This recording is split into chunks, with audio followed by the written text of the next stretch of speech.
Hello student, welcome to online classes. Myself Neeraj Kumar. Today I will teach you SST from class 8th standard. Student, आज हम आप लोगों को geography का second chapter पढ़ाएंगे।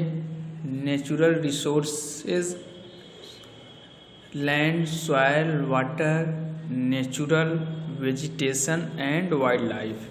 Student, इस चैप्टर में हम प्राकृतिक संसाधन, नेचुरल रिसोर्स के बारे में अध्ययन करेंगे कि प्राकृतिक संसाधन जैसे लैंड, सॉइल, वाटर, नेचुरल और वेजिटेशन एंड वाइल्ड लाइफ, इसी के बारे में हम अध्ययन करेंगे। इसी पर ये चैप्टर है। पहला हम देखेंगे लैंड रिसोर्सेज यानी भू संसाधन, या इसको भूमि संसाधन भी बोल सकते हैं। Land is the most important natural resource because human beings obtain most of their needs from its. Lands प्राकृतिक संसाधन है, या हम कहें कि जो लैंड है वे सर्वाधिक महत्वपूर्ण संसाधन है।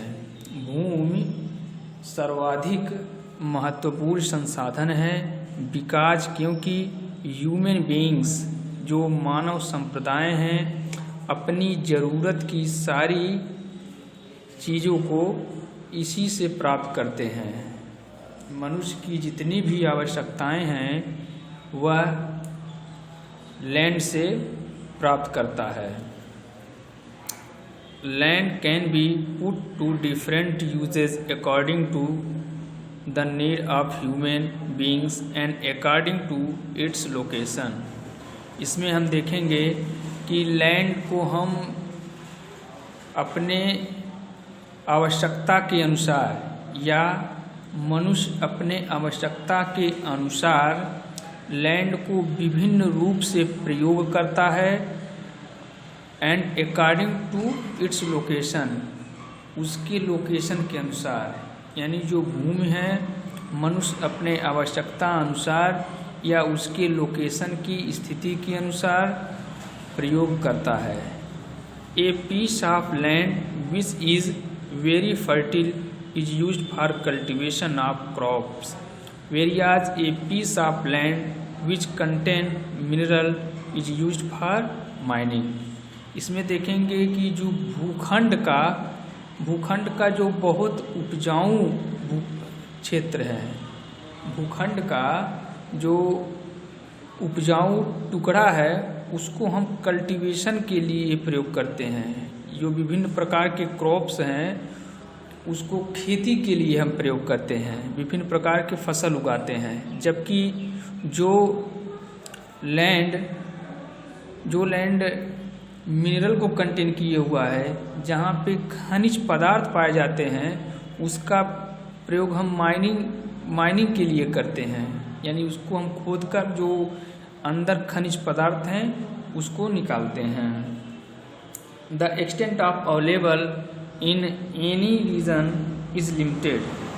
यह देखते हैं कि कोई भी क्षेत्र में यह लिमिटेड होता है, यानी सीमित जो है उपलब्ध होता है।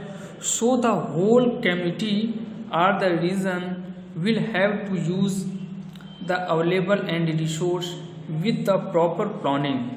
इसमें देखते हैं कि इसीलिए जो संपूर्ण जो कम्युनिटी है या क्षेत्र है वह प्रॉपर प्लानिंग करके, एक जो है प्लानिंग करके योजना बनाकर जो संसाधन अवेलेबल होता है उसका प्रयोग करेंगे। Improper use of land may have a harmful impact on the environment. जो इम्प्रॉपर यूज है लैंड का, इम्प्रॉपर यूज वह इन्वायरमेंट के लिए हानिकारक है, वो अपना हानिकारक प्रभाव डालता है। Plateaus and plains are the major landform of the continents. इसमें देखेंगे कि जो पर्वत, पठार और मैदानी क्षेत्र है यह महाद्वीप के ये प्रमुख जो है भू आकृतियाँ हैं। land covers 30% of total area of Earth's surface and all parts of this percentage are not habitable। इसमें हम ये देखते हैं कि जो लैंड को 30% टोटल एरिया जो पृथ्वी के सतह का जो 30% लैंड जो है वो कवर किए हुए है। All part of the percentage of not habitable, मतलब ये जो है हैबिटेबल नहीं है, ये जो पार्ट सभी पार्ट हैं। Some parts of land have high density of population whereas some use scarcely populated. इसमें हम देखते हैं कि भूमि का जो कुछ भाग है वहाँ पर हाई डेंसिटी पॉपुलेशन है, जबकि कुछ स्क्रैटली पॉपुलेशन है, वहाँ पर कम जनसंख्या है। इसमें देखेंगे the rugged topography, steep slope of mountains, low lying areas susceptible to water, logging, desert areas, thick forested areas are normally sparsely populated or uninhabited। ये जो ऊबड़ खाबड़ जो स्थलाकृतियाँ हैं, यानी कहीं पर ऊंचा है तो कहीं पर जो है नीचा है, यानी जो ऊबड़ खाबड़ जो स्थलाकृतियाँ हैं उसको हम स्टीप स्लोप करते हैं। माउंटेन पर कहीं पर जो है ऊंचाई है, कहीं पर जो है गहरा है, तो उसे हम क्या करते हैं कि एक जो है स्लोप बनाते हैं, एक ढाल बनाते हैं, लो लाइंग एरियाज, जिस पे हम आसानी से इस प्रकार ऐसे कर देते हैं, एरिया स्लोप बना देते हैं कि ऊपर से पानी नीचे आ जाता है, ऊपर से पानी नीचे गिरता है।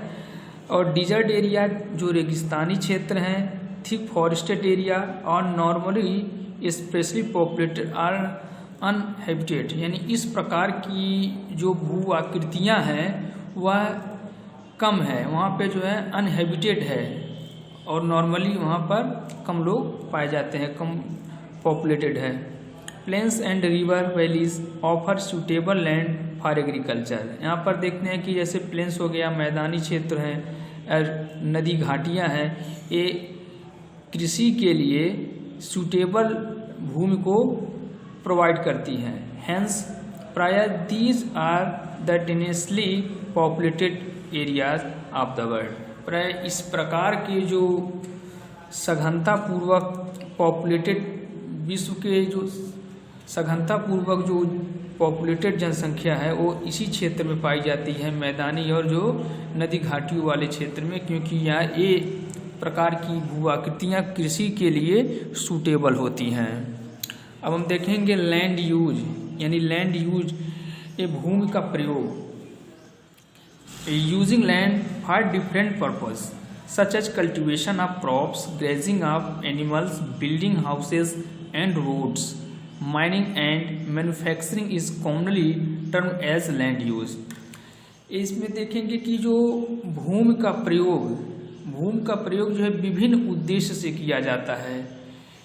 फसल की कृषि के लिए, पशुओं के चारागाह के लिए, हाउस बनाने के लिए, हाउस बिल्डिंग बनाने के लिए, रोड बनाने के लिए, माइनिंग करने के लिए, and manufacturing is commonly term as land use, यानी अपना जो है अपनी आवश्यकता के अनुसार और विभिन्न उद्देश्य के लिए ये भूमि का प्रयोग जो है विभिन्न प्रकार से किया जाता है।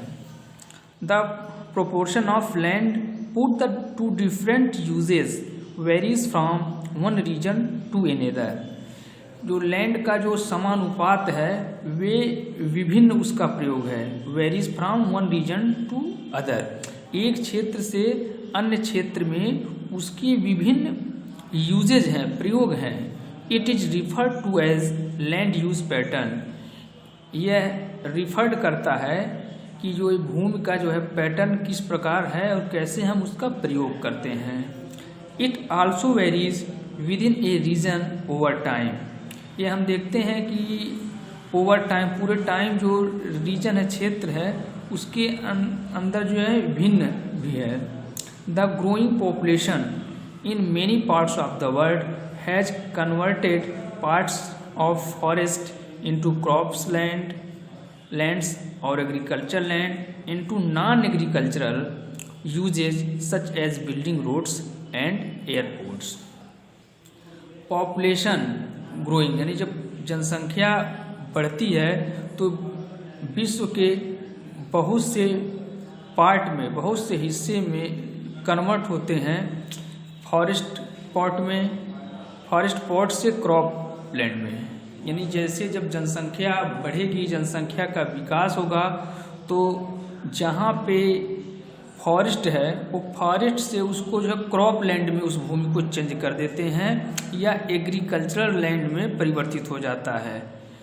और ये भी देखते हैं कुछ जगह जो एग्रीकल्चरल लैंड्स हैं उसको हम नॉन एग्रीकल्चरल में प्रयोग करते हैं। सीधे तौर पे इसको हम समझेंगे कि कुछ ऐसे क्षेत्र हैं जहाँ पे वन पाए जाते हैं, तो जब जनसंख्या बनती है तो वन को काट कर वो कृषि के लिए यूज़ करते हैं, और आवश्यकता कुछ और पड़ने पर जो कृषि भूमि है उसको जो है नॉन एग्रीकल्चर में प्रयोग करते हैं। मीन्स वहाँ पे बिल्डिंग बनाना, रोड बनाना, एयरपोर्ट बनाना, इन सब चीज़ों में प्रयोग करते हैं। Factor influences the land use pattern of a country और ए रीजन। इसमें हम देखेंगे factor influencing the land uses pattern a country, यानी एक देश या एक क्षेत्र में पैटर्न का प्रयोग, लैंड यूज यानी जो एक देश या एक क्षेत्र में किस पैटर्न पर हम एक भूमि का प्रयोग करते हैं उसको प्रभावित करने वाले कारक क्या है, यानी क्या कारण है कि एक देश या एक क्षेत्र में ये भूमि को यूज करने का पैटर्न अलग है, उसको प्रभावित करने वाले कारक क्या है, कारण है, उसे हम देखेंगे। Physical factor these include topography of climate, availability of water and mineral resources etc। ये जो भौगोलिक कारण क्या है इसमें इंक्लूड हम करते हैं वह भू-आकृतियों को इंक्लूड करते हैं, जैसे सॉइल हो गया, क्लाइमेट यानी ये वहाँ की मिट्टी क्या है, जलवायु की एबिलिटी, वाटर की एबिलिटी और खनिज संसाधन, इन सब चीज़ों के ऊपर भी निर्भर करता है। एक बार फिर हम इसको समझेंगे कि भौतिक फैक्टर वे फैक्टर हैं जिसमें सॉइल, मिट्टी, जलवायु और जल और खनिज संसाधन की उपलब्धता, इन सबको हम फिजिकल फैक्टर में रखते हैं। इकोनॉमिक्स एंड ह्यूमन फैक्टर, आर्थिक और ह्यूमन फैक्टर, मानव फैक्टर क्या है। These include total population of the region, industrialization, level of development etc। इसमें हम इंक्लूड करते हैं जो संपूर्ण जनसंख्या है, इस क्षेत्र की संपूर्ण जनसंख्या, इंडस्ट्रियलाइजेशन यानी जो औद्योगिकरण हो रहा है, लेवल ऑफ डेवलपमेंट यानी विकास के नाम पर क्षेत्र जो औद्योगिक क्षेत्र में जो बदल रहा है इसको हम इकोनॉमिक्स में रखेंगे। एंड फॉर एग्जांपल उदाहरण के लिए लेंगे एरियाज हैविंग लो ग्रेड और may not develop mining owing to its high cost, यानी उदाहरण के लिए हम लें कि वह क्षेत्र जहाँ पर कम जो है खनिज अवेलेबल हैं वहाँ पर जो उस ठीक हाई कॉस्ट नहीं होगा क्योंकि वहाँ पे अवेलेबिलिटी कम होगी। Similarly in densely populated areas in encroachment on forest and cropland may be more for meeting other human requirement like building houses, roads and rails etc। हम देखते हैं कि सामान्यतः जो सघन जनसंख्या बसी हुई है उस क्षेत्र में फॉरेस्ट का अतिक्रमण कर लेते हैं लोग और उसे जो है क्रॉप लैंड में चेंज कर देते हैं, more for meeting other human requirement, और मानव की जो अन्य आवश्यकताएं हैं जैसे बिल्डिंग बनाना, घर बनाना, सड़क बनाना, रेल इत्यादि। Land use pattern of a few countries of the world are given in the table alongside. इसमें जो हम देखेंगे कि कुछ कंट्री, कुछ देश के जो पैटर्न देखेंगे कि किस आधार पे वो लैंड को यूज करते हैं। विश्व के कुछ देश are given in the table alongside, यानी एक टेबल दिया है अलॉन्ग साइड, हम उसमें देख सकते हैं। जैसे यहाँ पे दिया है कि land use in settled countries, countries है परसेंटेज ऑफ एरिया इन है, cropland, pasture, forest, other use. जैसे ऑस्ट्रेलिया में 6% इसमें देखते हैं परसेंटेज इन एरियाज, यानी ऑस्ट्रेलिया में जो क्रॉपलैंड है वो 6% है, पास्चर के लिए 56 है, फॉरेस्ट के लिए 14, other uses 24। Brazil cropland 9, 20 pasture, 66 forest और 5 अदर यूजेज है। कनाडा का इसी प्रकार है, क्रॉपलैंड्स के लिए 5, पास्चर के लिए चारागाह के लिए 4, forest 39% uses and other uses 52%। China croplands के लिए 10% लैंड को यूज करता है, पास्चर के लिए 34, फॉरेस्ट 14 एंड अदर यूजेज 42% है। France 35 croplands, 21 pasture and 27 forest and 17 other uses. Like India 57% croplands, 4% pasture and 22% forest, 17% other uses. Japan 12% croplands, 2% pasture, 67% forest and 19 other uses. Russia 7 croplands, 5 pasture, 44 forest and 44 other uses. UK 28% croplands, 46% pasture and 10% forest and 16% other uses. USA 21% croplands, pasture 26%, forest 32% and other uses 21%. अब world level पे देखें, जो 11% जो land है वो cropland में use किया जाता है, 26% पास्चर चारागाह के लिए प्रयोग किया जाता है और 31% जो है फॉरेस्ट के लिए और 32% जो है अन्य यूज में प्रयोग किया जाता है। सॉयल रिसोर्सेज, मृदा संसाधन, मृदा मीन्स मिट्टी। इसमें देखेंगे soil is upper most layer of the earth crust, it is the most important renewable natural resources. ये जो सॉयल है ये पृथ्वी के सतह का ऊपरी भाग है, यानी पृथ्वी के सतह के ऊपरी भाग का जो लेयर है वह अपर मोस्ट होता है। सिंपल हम समझेंगे, soil is the upper most layer of the earth crust. मिट्टी क्या है कि पृथ्वी के सतह का ऊपरी भाग है, मिट्टी पृथ्वी के सतह का ऊपरी भाग है।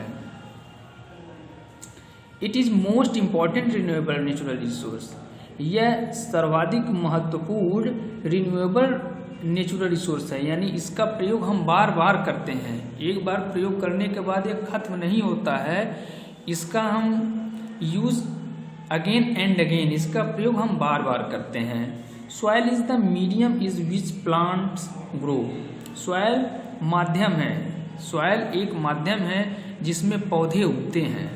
Plant provide food for all lands creature, ये जो प्लांट्स है पौधे हैं, सभी भूमि के जितने भी क्रिएचर हैं, चाहे वह मनुष्य हो या पशु हो, सभी के लिए भोजन प्रदान करते हैं। Thus all lands creature depend directly और indirectly on soil for food. इस प्रकार हम देखते हैं कि सभी भूमि पर सभी जो क्रिएचर हैं, सभी प्रकार के प्राणी डायरेक्टली या इनडायरेक्टली रूप से वह सॉइल पर भोजन के लिए सॉइल पर निर्भर हैं। फैक्टर अफेक्टिंग सॉइल फॉर्मेशन, मिट्टी के निर्माण को प्रभावित करने वाले कारक क्या हैं? Formation of soil is govern by A number of factor, जो मिट्टी को निर्माण करने के लिए जो गवर्न है वह बहुत सारे फैक्टर हैं। जैसे the most important factor among these are the bedrock, climate, natural vegetation, topography and time।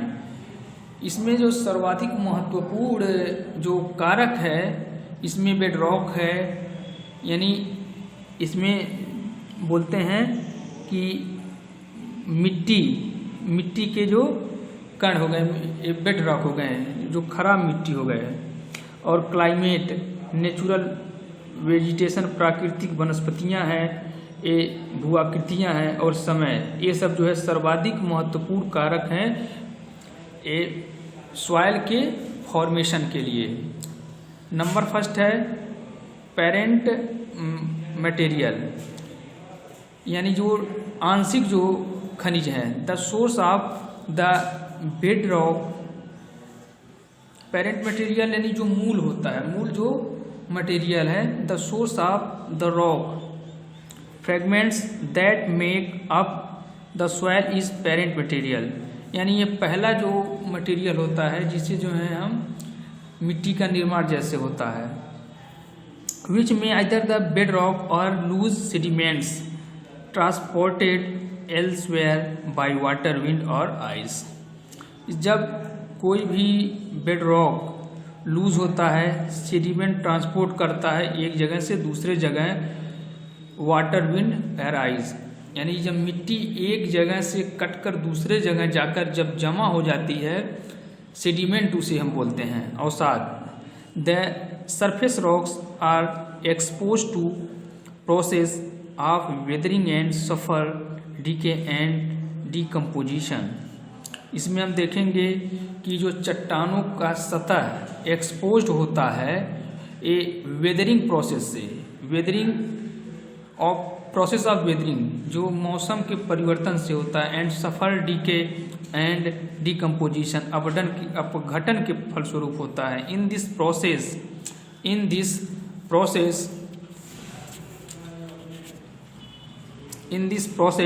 the rocks are converted into fine grains and provide a base for soil formation। इस प्रक्रिया में जो रॉक होता है convert होता है into fine grains, अच्छे मिट्टी में अच्छे अनाज में परिवर्तित होता है और ये प्रोवाइड करता है एक अच्छे प्रकार की मिट्टी के निर्माण के आधार को प्रदान करता है।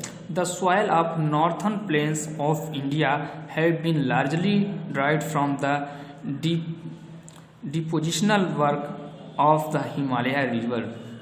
हम देखते हैं कि जो उत्तरी मैदान की जो मिट्टियां हैं, भारत की उत्तरी मैदान की जो मिट्टियां हैं, वे लार्जली जो है उसका जो निर्माण हुआ है वो हिमालयी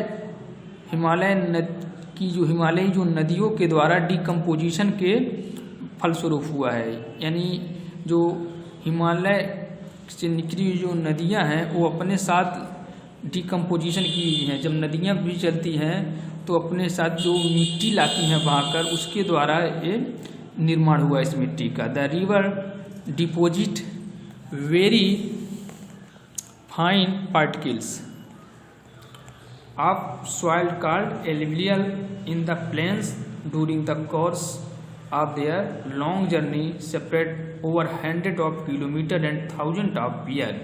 इसमें देखेंगे कि जो रिवर डिपोजिट करता है अच्छे जो है पार्टिकल्स को, मिट्टी के अच्छे पार्टिकल को, जिसे हम एलुवियल के नाम से पुकारते हैं। In the plains during the course of long journey, ये जो है लंबी जो है यात्रा के फलस्वरूप और हंड्रेड्स ऑफ किलोमीटर या थाउजेंड ऑफ ईयर तक ये सेपरेट होता है, फैलता है, फैलने के फलस्वरूप निर्मित होता है। This soil have little relation with the original rock. इसमें देखते हैं कि इस मिट्टी का जो है ये ओरिजिनल रॉक्स के साथ ये लिटिल रिलेशन होता है। On the other hand the soil of peninsular plateaus are generally coarse grained and are closely related to parent rocks। और अदर लैंड देखें, the soil of peninsular plateau का जो मिट्टियाँ हैं वो समानतः कोर्स ग्रेन्ड हैं and are closely related to parent rocks. जो पेरेंट रॉक्स हैं, जो मूल चट्टान है, उससे बहुत ही अंतर संबंधित हैं। Relief influences the process of soil formation in many ways, the most important being the slope of land. Relief influences क्या है प्रक्रिया?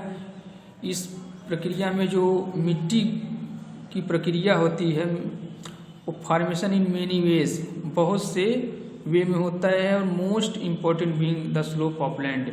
इसका जो ये ढाले स्थान पे, यानी जो भूमि का ढाल होता है वह सर्वाधिक महत्वपूर्ण होता है। ये बहुत से प्रकार की इस मिट्टियों के निर्माण के लिए है। जैसे जब ये वाटर फ्लोइंग करता है तो ये जो स्लोप से जब वाटर फ्लो करता है तो अपने साथ मिट्टियों को बहाकर एक स्थान से दूसरे स्थान पे जमा कर देता है। Steep slope encourage the Swift flow of water, so steep slope usually have a thin layer soil layer. यानी एक जो मिट्टी वाटर के थ्रू एक जगह से बहकर दूसरे जगह जाती है वह एक थिन सॉइल लेयर का निर्माण करती है। देखेंगे the area of low relief और gentle slope generally experience deposition and have deep layer of soil. यानी जो लो एरिया होता है, जहाँ पे लो एरिया होता है वहाँ स्लोप जनरली वो जो है निक्षेपण के द्वारा जो है वो लेयर जमा करती हैं। क्लाइमेट जलवायु क्या है? टेम्परेचर एंड मॉइस्चर, यानी तापमान और नमी एक क्लाइमेटिक वेरिएबल है जो ग्रेटेस्ट महत्वपूर्ण है सॉइल के निर्माण के लिए। Both the chemical and biological process in the soil are usually accelerated by high temperature and abundant moisture and are slowed by low temperature and lack of moisture। इसमें हम देखते हैं कि तापमान और जो मॉइस्चर होता है वो क्लाइमेटिक होता है and variable greatest significant of soil formation, और मिट्टी के निर्माण में इसका जो है सर्वाधिक महत्व है। बोथ यानी दोनों केमिकल और बायोलॉजिकल जो प्रोसेस है मिट्टी के निर्माण के लिए, ये रासायनिक और जैविकी जो प्रक्रिया है soil are usually accelerated. Soil को सामान्यतः एक्सेलरेट करता है कि हाई टेम्परेचर और पर्याप्त नमी के द्वारा ये एक्सेलरेट करे, और and are showed by the temperature and lack of moisture. और जब इसमें देखते हैं कि स्लोप हो जाता है कि लो टेम्परेचर और नमी की कमी हो जाती है तो वह स्लो पड़ जाता है। नंबर 4 है नेचुरल वेजिटेशन, प्राकृतिक वनस्पति। Vegetation of various kind growing in soil perform certain whittle function. ये जो वनस्पति वेजिटेशन ऑफ वेरियस काइंड्स, ये जो वनस्पतियों के जो विभिन्न प्रकार है जो उगते हैं इन द सॉइल परफॉर्म करते हैं। सॉइल परफॉर्म यानी सॉइल के निर्माण में ये जो है अपनी भूमिका को दिखाते हैं। इसमें हम समझेंगे कि जो प्राकृतिक वनस्पति है जो प्राकृतिक रूप से उगते हैं उसके जो है कई प्रकार होते हैं। सॉइल परफॉर्म में वो भी अपनी एक जो है क्रिया करते हैं, अपना एक फंक्शन उसका है। Number 1 the decayed leaf material adds much needed humus to soil thereby increasing its fertility। The decayed leaf material add, जहाँ पे जो है मतलब एक कम उपजाऊ है वहाँ पर लीफ मटेरियल को ऐड करते हैं जिससे वहाँ मच नीडेड, जहाँ पे मतलब अधिक जो है उर्वरता, मिट्टी के लिए अधिक उर्वरता होती है उसको जो है इंक्रीज कर देता है। एक लिए जब इसको हम ये नेचुरल वेजिटेशन को जो उस मटेरियल को हम किसी मिट्टी में ऐड करते हैं तो वहाँ की मिट्टी की जो उर्वरता शक्ति है वो इंक्रीज हो जाती है, बढ़ जाती है। Roots hold the soil and the prevent erosion. और जो वनस्पतियों के जो रूट्स होते हैं, जड़ होते हैं, वो मिट्टी को पकड़े होते हैं, मिट्टी को जकड़े रहता है, जिससे जो है मृदा अपरदन नहीं होता।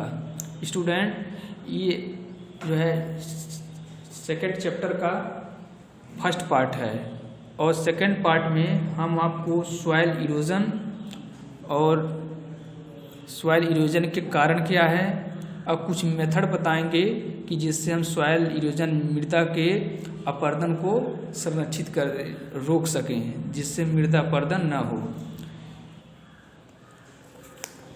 नेक्स्ट वीडियो में हम आपको मृदा अपरदन और मृदा अपरदन के कारण क्या हैं और मृदा अपरदन को बचाव को बताएंगे। Thank you very much.